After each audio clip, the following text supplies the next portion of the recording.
From the National Newsroom of the Canadian Press, I'm Lisa Laporte. The Israeli Defense Forces is confirming its military launched at least 50 missiles into the Gaza city of Rafah today.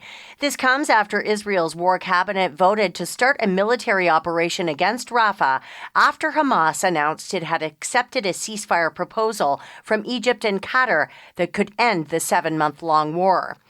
The federal government announced more than $570 million in funding today for projects across the country to prepare for future public health emergencies.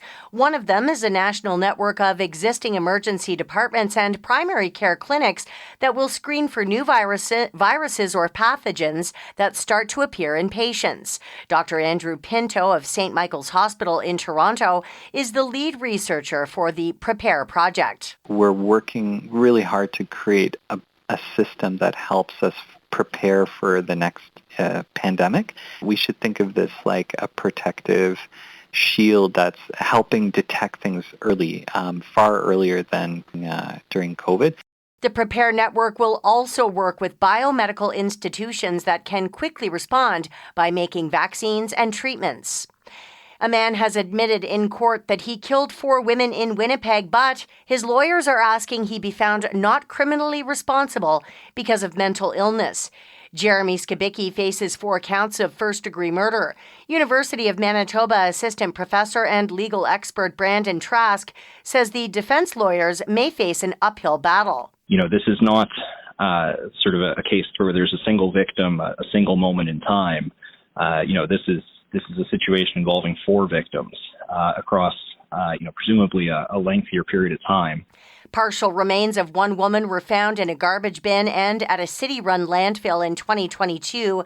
Police say they believe the remains of 2 other women are at a different landfill outside of Winnipeg. And a documentary chronicling the Wet'suwet'en people's resistance to pipeline construction on their ancestral lands has won the $50,000 Rogers Audience Award for Best Canadian Documentary at the Hot Docs Film Festival. Yinta won the top prize as the 11-day festival in Toronto wrapped up Sunday night. The documentary is directed by Jennifer Wickham, Brenda Mitchell, and Michael Toledano. It outlines a decade of growing resistance to exploitations of Wet'suwet'en land that led to protests culminating in 2020 rail blockades in several provinces. Other awards throughout the festival went to Any Other Way, The Jackie Shane Story, The Soldier's Lagoon, and Farming the Revolution. Emily Joveski, The Canadian Press, Toronto. This is The Canadian Press. In sports, the Boston Bruins take on the Florida Panthers in Game 1 of their second-round NHL playoff series tonight. Speaking to the media earlier, Bruins forward Charlie Coyle was asked about the short turnaround.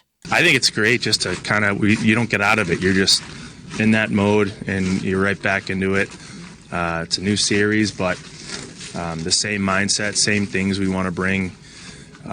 So I think early on in the playoffs, I think that's a good thing to just kind of knock it out of it. You're just on to the next one. Florida rallied from a 3-1 deficit to stun Boston in their first-round series meeting last year. Elsewhere, Winnipeg Jets head coach Rick Bowness has announced his retirement from coaching after 38 seasons in the NHL. And the Hamilton Tiger Cats have signed American defensive back Lawrence Woods III and Canadian linebacker Anik Makonzo on Monday. From the Canadian Press, I'm Lisa Laporte.